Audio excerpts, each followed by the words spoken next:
পিরোজপুরের মাদক চাঁদাবাজির অভিযোগে স্বেচ্ছাসেবক দল থেকে বহিষ্কৃত নেতার জামায়াতে যোগদান। সাউথ বাংলা নিউজের তথ্য ও ভিডিও চিত্রে দেখুন বিস্তারিত। সাথে আছি আমি কাউসার মাহমুদ।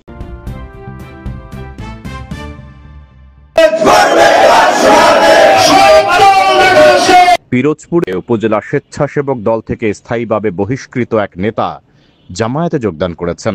চলতি বছর ৯ মে স্থায়ীভাবে তাকে বহিষ্কার করা হয়। স্বেচ্ছাসেবক দল থেকে বহিষ্কৃত এবং সদ্য জামায়াতে যোগদান করা ওই নেতার নাম মোহাম্মদ ইসরাফিল হাওলাদার। এদিকে একই সাথে জাতীয় পার্টির নাজিরপুর উপজেলা সাধারণ সম্পাদক ও সদর বাজার ব্যবসায়ী সমিতির সভাপতি আলামিন খান জামায়াতে যোগদান করেছেন। শুক্রবার সকালে নাজিরপুর দাখিল মাদ্রাসায় বাংলাদেশ জামায়াতে ইসলামীর আয়োজিত এক প্রতিনিধি সমাবেশে সহযোগী সদস্য ফরম পূরণের মাধ্যমে তিনি যোগদান করেন। ইসরাফিল নাজিরপুর উপজেলা স্বেচ্ছাসেবক দলের যুগ্ম আহ্বায়ক ছিলেন। পরে অনুষ্ঠানে পিরোজপুর ১ আসনে জামায়াত ইসলামীর মনোনীত প্রার্থী মাসুদ সাইদের হাতে ফুল দিয়ে শুভেচ্ছা জানান। উপজেলা জামায়াত ইসলামের আমির আব্দুর রাজ্জাক বলেন, বিএনপি ও জাতীয় পার্টির ৫০ নেতাকর্মী জামায়াত ইসলামীতে আনুষ্ঠানিকভাবে যোগদান করেছেন।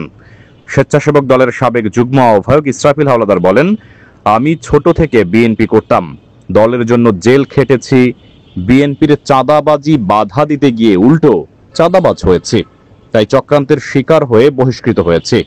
মূলত এখন দেখছি বিএনপি ইসলামিক আদর্শের নয়, তাই আমি জামায়াতে যোগদান করছি। জামায়াত একটি আদর্শিক দল। ইসরাফিল ভাই ভালো আছেন ভাই? হ্যাঁ, আজকে তো জামাতে আপনি যোগদান করছেন না আনুষ্ঠানিকভাবে, আপনার অনুভূতিটা কেমন জামাতে যোগদান করে?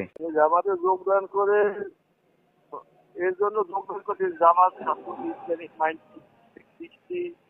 এবং কোরআনের সংবিধান অনুযায়ী তারা চলে, এটা আমার দৃষ্টিতে লাগছে এবং এর জন্যই আমি জামাতে যোগদান করছি। আপনি তো এর পূর্বে স্বেচ্ছাসেবক দলে ছিলেন, স্বেচ্ছাসেবক দল থেকে যে একটা চিঠি পাইলাম যে আপনাকে বহিষ্কৃত করা হয়েছিল বিভিন্ন অভিযোগে, আসলে এই বিষয়টা যদি একটু বলতেন। গেল ৯ মে যে বহিষ্কৃত আপনাকে একটা চিঠি দিয়েছিল, সেটা দিয়েছিল কেন?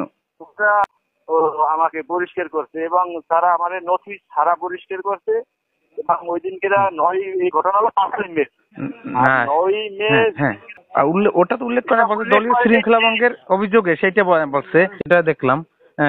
কিন্তু আপনি তো বলতে চাইছেন যে আপনি চাঁদাবাজির বিপক্ষে ছিলেন, সেই কারণে আপনি আসলে চক্রান্তের শিকার, এই তো? আচ্ছা, এই যে বললেন জামাতে ইসলামী শক্তি ভিত্তি মজবুত, সেই বললে উদ্বুদ্ধ হয়ে জামাতে যোগদান করছেন, তাহলে বহিষ্কৃত হওয়ার পর করলেন কেন, আগে করলেন না কেন?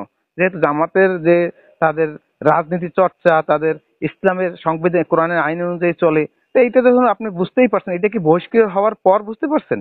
বিএনপি থেকে বহিষ্কার হওয়ার পর বুঝতে পারছেন? থেকে বিএনপি করতে করতে যে এক মতাদর্শে বিশ্বাসী, যখন বহিষ্কার হইলাম, তখন আঘাত খাইলাম, তখন আমি হিসাব করলাম যে আমি কেন আঘাত খাইলাম, আসলে আমি কি করলাম, আমার আগামী দিনের ভবিষ্যৎ কি, আমার পিছনের জীবন। এই আঘাত পাইছেন, হ্যাঁ, আঘাত পাইয়ে আপনি মূলত জামাতে যোগদান করছেন। নাজিরপুর উপজেলা বিএনপির যুগ্ম আহ্বায়ক মোহাম্মদ তৌহিদুল ইসলাম বলেন, ইসরাফিলকে এলাকায় চাঁদাবাজি মাদক ব্যবসার অভিযোগে চলতি বছরের ৯ মে স্থায়ীভাবে বহিষ্কার করা হয়েছে। নাজিরপুর উপজেলা বিএনপির সুপারিশে এবং কেন্দ্রের নির্দেশে তাকে বহিষ্কার করা হয়।